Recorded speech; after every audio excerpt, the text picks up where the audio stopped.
Hello students, this side is Deepti and welcome to my channel EduSpark with Deepti। तो जैसा कि हम लोगों ने प्रीवियस वीडियोस में पढ़ा था और आपको ये पता ही होगा कि ये कंप्यूटर फंडामेंटल जो कि बीसीए कोर्स के स्टूडेंट के लिए है या फिर जिनको भी इन सब टॉपिक से रिलेटेड नॉलेज लेनी है उनके लिए ये कोर्स मैंने डिज़ाइन किया हुआ है।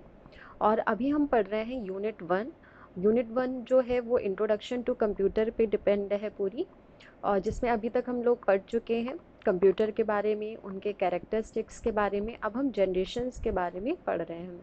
तो अभी तक हमने जैसा कि देखा था कि अभी हम फर्स्ट जनरेशन और सेकंड जनरेशन पढ़ चुके हैं। आज हम थर्ड जनरेशन पढ़ेंगे और थर्ड जनरेशन पढ़ने के लिए मैं अब ये वीडियो स्टार्ट करती हूँ। तो आप क्या करेंगे, अगर आपको वीडियो पसंद आता है तो प्लीज़ मेरे वीडियो को लाइक करिए, शेयर करिए अपने फ्रेंड्स के साथ, क्योंकि एग्ज़ाम टाइम जब आएगा तो आप आपस में शेयर करके भी पढ़ सकते हैं। और हाँ, कमेंट करिए कि आपको ये वीडियो कैसा लगता है। अगर आपको कोई इम्प्रूवमेंट चाहिए तो भी आप मुझे बताइएगा।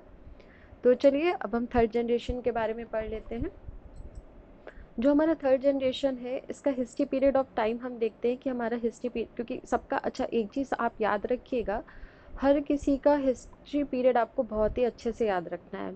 क्योंकि कई बार ऐसा होता है कि जब हमारा वाइवा चल रहा होता है तब भी हमसे ये क्वेश्चन किया जा सकता है, और एग्ज़ाम में भी हमें पर्टिकुलर जो क्वेश्चन आता है वो भी ऐसे आता है, हिस्ट्री पीरियड के लिए आता है। तो आप थ्योरी जो लिखेंगे उसके अकॉर्डिंग तो नंबर मिलेंगे ही मिलेंगे, बट अगर आपने हिस्ट्री पीरियड गलत कर दिया तो उसके मार्क्स डिडक्ट होते हैं। तो ठीक है, हिस्ट्री पीरियड को ध्यान में रखिएगा। और हर जनरेशन्स में क्या हो रहा है, कुछ ना कुछ चेंजेस हो रहे हैं। कभी वैक्यूम ट्यूब का यूज़ हो रहा है, कभी ट्रांजिस्टर्स का यूज़ हो रहा है, कभी आईसीज का यूज़ हो रहा है। तो ये सारी चीज़ों को बहुत ही ज़्यादा ध्यान में रखिएगा। तो चलिए देर नहीं करते हैं, इस वीडियो को स्टार्ट करते हैं। थर्ड जनरेशन में हम देख रहे हैं कि जो हमारा हिस्ट्री पीरियड ऑफ टाइम है वो है 1964 टू 1971। ठीक है, याद रखिएगा।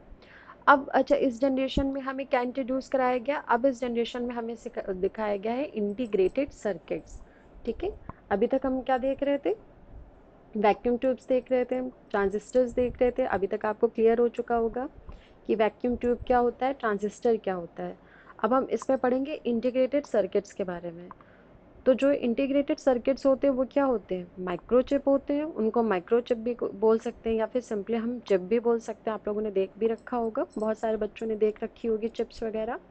अच्छा, चिप क्या होता है, सेट होता है, एक इलेक्ट्रॉनिक सर्किट्स जो होते हैं उनका सेट होता है, जैसे क्या कंटेन करता है, बहुत सारे इलेक्ट्रॉनिक कंपोनेंट्स को कंटेन करता है, और उन इलेक्ट्रॉनिक कंपोनेंट्स को आपस में इंटरकनेक्शन किया जाता है। ठीक है, अभी के लिए फ़िलहाल आप इतना ही समझिए कि एक सिंपली माइक्रोचिप होती है जो बहुत सारे सेट्स के या फिर बहुत सारे इलेक्ट्रॉनिक सर्किट्स को मिलाकर बनती है। और इलेक्ट्रॉनिक सर्किट्स के अंदर क्या होता है, बहुत सारे इलेक्ट्रॉनिक कंपोनेंट्स होते हैं और इन कंपोनेंट्स का आपस में इंटरकनेक्शन किया जाता है। ठीक है, एक स्मॉल छोटी सी पीस होती है, फ्लैट पीस होती है, और जो हमारा ट्रांजिस्टर होता है ना वो उसी के अंदर कवर होता है। जो हमारी कॉपर की चिप होती है उसी के साथ वो बाइंड अप हो रखा होता है। ठीक है, तो चलिए अब इसके बारे में हम पढ़ते हैं। इसकी जो डिस्क्रिप्शन है या फिर हम कह सकते हैं इसका जो डेफिनेशन है वो देख लेते हैं। तो आई होप अभी तक क्लियर हो गया होगा कि ट्रांजिस्टर क्या होता है, राइट। अब इसकी डेफिनेशन देख लेते हैं। The third generation of computer introduced the third generation of computer introduced integrated circuit. हाँ भाई, ये अभी हम पढ़ चुके हैं कि जो हमारी थर्ड जनरेशन है वो इंटीग्रेटेड सर्किट्स को यूज़ कर रही है।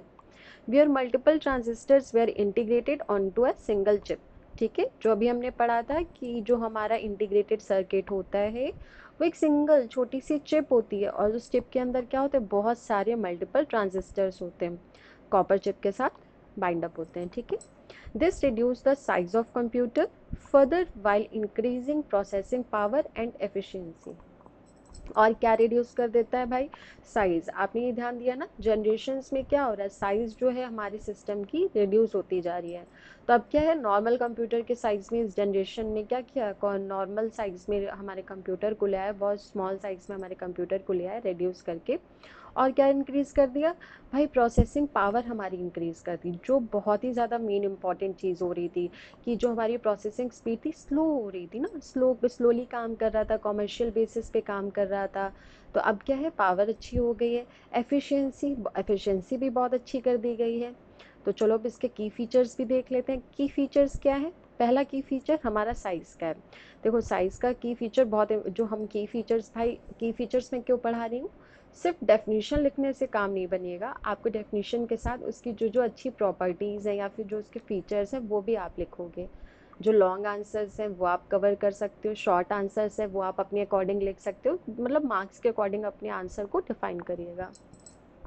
और वैसे भी हर टॉपिक से रिलेटेड हमको नॉलेज होनी चाहिए ना, प्रॉपर नॉलेज होनी चाहिए, उसके बारे में पता होना चाहिए हमको। तो चलो साइज़, पहला पॉइंट साइज़ देख लेते हैं। साइज में बताया है कि integrated circuit allowed for more compact and powerful machines. अब इंटीग्रेटेड सर्किट ने क्या अलाउ कर दिया है, बहुत ही ज़्यादा कॉम्पैक्ट और पावरफुल मशीन्स हमें अलाउ कर दी हैं। पावरफुल मशीन्स मतलब बहुत सारे टास्क, बहुत सारी चीज़ें हम बहुत ही ईजिली अच्छे से कर सकते हैं। प्रोसेसिंग पावर बहुत ही अच्छी हो गई है, तो हमारी मशीन्स भी क्या हो गई, पावरफुल हो गई हैं, हम बहुत ही अच्छी स्पीड में अब काम कर रहे हैं। ठीक है, साइज़ रिड्यूस कर दिया, स्पीड भी अच्छी हो गई है, प्रोसेसिंग अच्छी हो रही है, तो हमारी मशीन कैसी हो गई, पावरफुल हो गई है। सेकेंड पॉइंट अब हम देख लेते हैं, स्पीड। स्पीड में क्या बता रहा है, computers became faster able to process data more efficiently. अब यहाँ पे हमारा जो कंप्यूटर है वो बहुत ही ज़्यादा फास्टर काम कर रहा है और बहुत ही ज़्यादा अच्छे तरीके से हमारे डेटा को इफ़िशिएंटली वे में हमारे डेटा को प्रोसेस कर रहा है। ठीक है, अभी तक क्या था, हमारा डेटा स्लो हो रहा था। क्यों स्लो हो रहा था, साइज़ ज़्यादा थी, इलेक्ट्रिसिटी पावर सप्लाई जो थी वो भी बहुत ज़्यादा ले रहा था, तो उससे क्या हो रहा था, हमारे कहीं ना कहीं डेटा को अफेक्ट कर रहा था। अब क्या हो रहा है भाई, स्पीड अच्छी हो रही है, प्रोसेसिंग स्पीड अच्छी हो रही है, तो जाहिर सी बात है ना, हमारा डेटा भी बहुत एफिशिएंटली वर्क करेगा। ओके, नेक्स्ट थर्ड पॉइंट हम देख लेते हैं, हीट जनरेशन। अब हीट जनरेशन में क्या है, हीटिंग भी तो होती है ना, आजकल भी हम लोग देखते हैं हमारे सिस्टम्स में क्या होता है भाई, बहुत देर तक चलाए तो हमारा सिस्टम क्या करेगा, हीट जनरेट कर देगा। हीट जनरेशन देखते हैं, ICs produce less heat than individual transistors, leading to improve system stability and performance. System की स्टेबिलिटी और परफॉर्मेंस को अच्छा करने के लिए, स्टेबल रहे हमारा सिस्टम काफ़ी देर तक, इसको लीड करने के लिए क्या इंप्रूवमेंट किया, क्या भाई, ट्रांजिस्टर्स में था, अब हीट बहुत ज़्यादा हो रही थी, थोड़ी देर बाद सिस्टम बंद हो जाता था। अब क्या हो रहा है, आईसीज को इंट्रोड्यूस करा दिया गया, तो आईसी, जो हमारी आईसीज हैं ये क्या कर रही हैं, लेस हीट को प्रोड्यूस कर, भाई हीट तो होगी, भाई फ़ोन चला रहे हैं या लैपटॉप बहुत देर से काम कर रहे, तो थोड़ा बहुत तो हीटिंग करता है ना सिस्टम।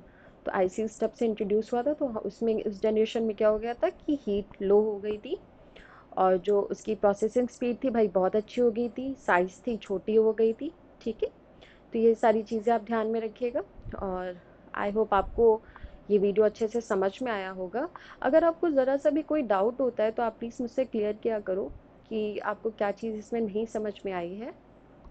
और और प्लीज़ इस चैनल को सब्सक्राइब करिए, क्योंकि सब्सक्राइब करोगे तो आपको वीडियोस टाइम टू टाइम मिलते रहेंगे, या फिर उसका नोटिफिकेशन आप तक पहुंच जाएगा।